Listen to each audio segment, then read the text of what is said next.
Wadidaw, benar-benar ya Leo, spoiler One Piece chapter 1057 keluar lebih awal. Lagi semangat kali ya?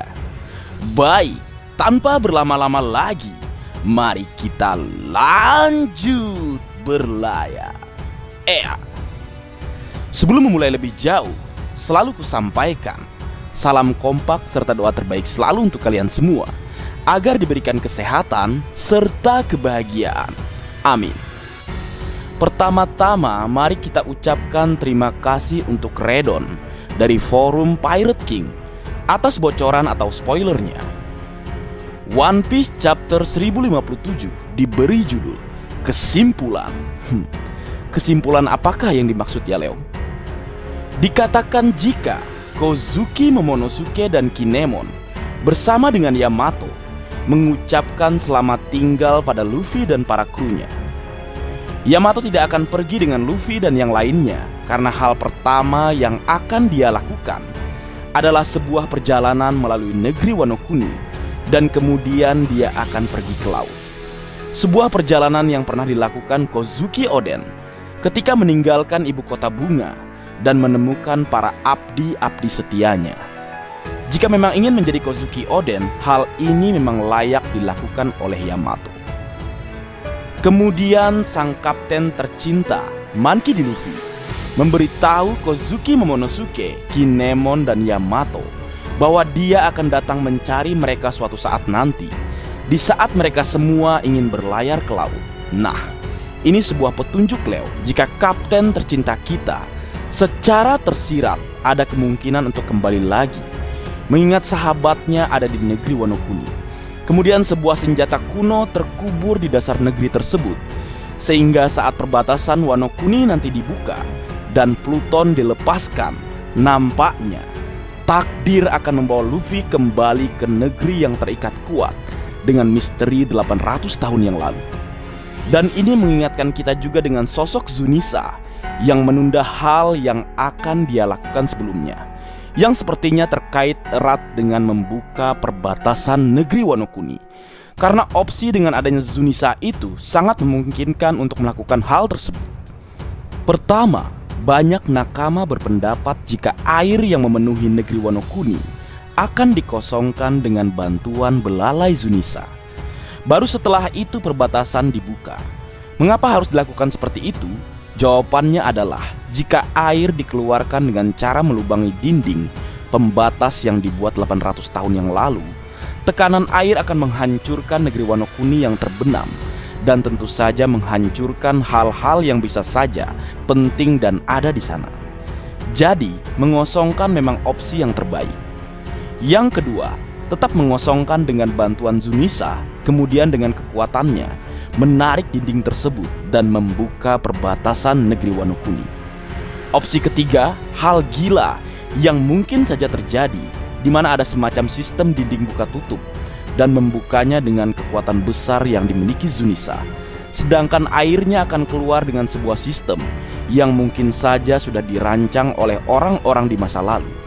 Karena kita harus ingat, Wano Kuni adalah negeri di mana salah satu besi terbaik dan pengrajinnya yang tidak perlu diragukan kemampuannya ada di sana, membuat pedang dan bahkan memahat poneglyph. Pesan yang tak dapat dihancurkan pun dapat mereka lakukan. Jadi jangan remehkan para ahli dan pengrajin dari negeri Wano Kuni, khususnya dari klan Kozuki. Berlanjut, kapten tercinta kita, Monkey D. Luffy, memberikan bendera bajak lautnya kepada Kozuki Momonosuke. Kemudian Monkey D. Luffy, Eustace Kapten Kid, dan Trafalgar di Waterloo meninggalkan negeri Wano Kuni bersama para krunya, sesuai tujuan masing-masing yang mereka pilih nampaknya ya Leo. Dan di akhir chapter, Kozuki Momonosuke bertanya-tanya di mana mereka harus meletakkan bendera yang diberikan Luffy. Sebelum kita menebak-nebak di mana diletakkan, satu hal yang pasti ya Leo, Wano Kuni dengan memasang bendera bajak laut Luffy secara resmi akan menjadi wilayah yang menjadi perlindungan dari kapten tercinta kita, yang kini adalah seorang Yonko. Hal ini tentu sedikit mengamankan Wano Kuni dengan predikat Luffy, Karena jika kita ingat kata-kata Crusangs yang tidak pernah bertemu dengannya, menyatakan jika sosok Luffy bagai monster monyet yang tak terbendung. Penilaian orang di luar ya, Luffy ini begitu mengerikan. Tapi iya sih, apalagi setelah dengan mode gear kelimanya, kekuatan sang Raja Kera nampaknya memang bersama Luffy. Bahkan salah satu jurusnya dinamai dengan nama lain dari sang Dewa Kera, Bajrang Hanuman sang Dewa Sakti. Selain nama besar Yonko Monkey D. Luffy yang menjadi salah satu pelindung negeri Wano Kuni, sang Shogun adalah sosok monster yang sedang bertumbuh menjadi monster yang sesungguhnya. Dia ingin menuju menjadi seorang Kaido, menjadi seorang Hyakuzu no Kaido, menjadi seorang sang raja hewan buas. Ditambah para Akazaya, Wano Kuni mungkin kini bisa dikatakan aman. Ditambah lagi sang penerus semangat Kozuki Oden, yaitu Yamato yang juga berada di sana karena tetap tinggal. Kiranya sudah cukup untuk para pelindung Wano Kuni. Benar-benar menjadi pelindung Wano Kuni ya Yamato. Si ketek wangi. Meski tertunda atau mungkin bisa saja tidak terjadi, tetap semangat Yamato, next nakama suatu hari nanti. Kemudian kembali ke pertanyaan awal, di mana bendera akan diletakkan? Kalau menurut Mimin, dia akan diletakkan di puncak tertinggi selain Gunung Fuji. Jadi akan berada di kastil kediaman Sang Shogun. Atau bisa juga di pohon tersebut yang sering kita lihat melengkung ya Leo. Atau ada tempat lain yang menurut kalian pas? Ayo tulis di kolom komentar.